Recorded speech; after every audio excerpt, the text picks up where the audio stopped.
Hi, this is Deborah Quinn with Pastry Swan Bakery in Palm Desert, California. We're going to show you how to make edible flowers for cakes. We're going to start by making some European fondant rolled icing flowers.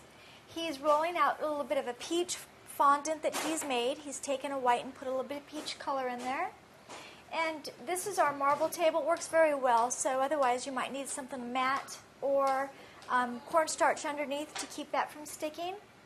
And he's made, basically, just made a roll like this, and he's just taken even pieces and cut little strips there, little pieces from his strip. And he's rolling them into, basically, a middle of the flower. He's going to mold the flower around this base right here. So it's a very thin tip on the edge there. Now he's taken these pieces and made just small little discs that he's going to use for each petal on the rose.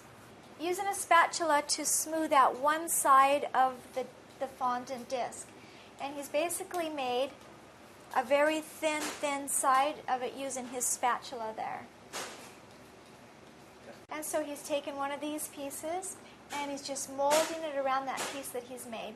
So if you can see here, we're thicker on one side and very thin on the other side. This can also be done with just using a small roller as well, but his preference is using the spatula.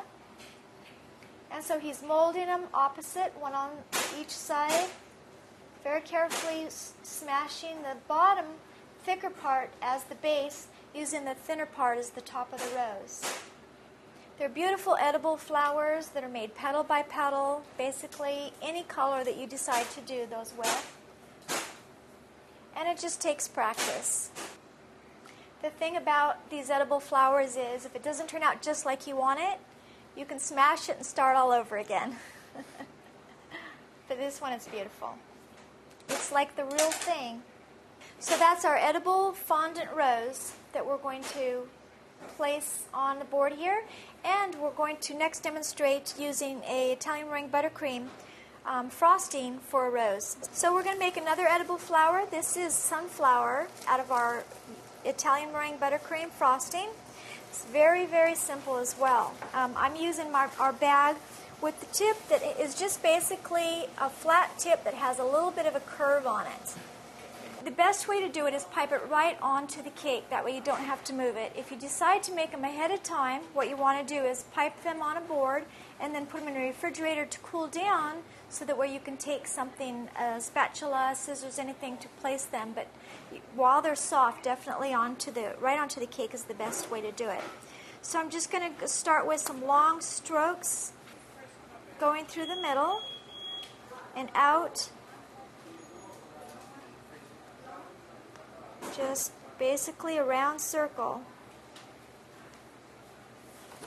And then when you've got your round circle, you want to just give it another layer, just a little bit shorter, and just kind of pull out, let the petal just kind of fall down. Just a little bit shorter so you can see your bottom layer.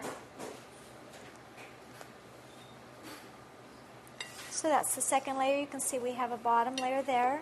And then just some short ones up on top.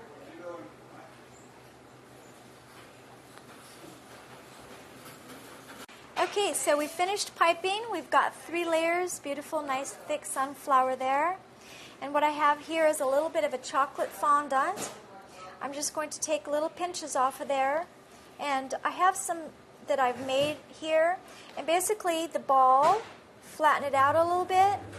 And what I use for the tool is just basically a little bit of a grater. It gives it that ridged top. There's a lot of tools in your kitchen that you can use to do that. And we're going to take our centers here and just basically set that little base right on top.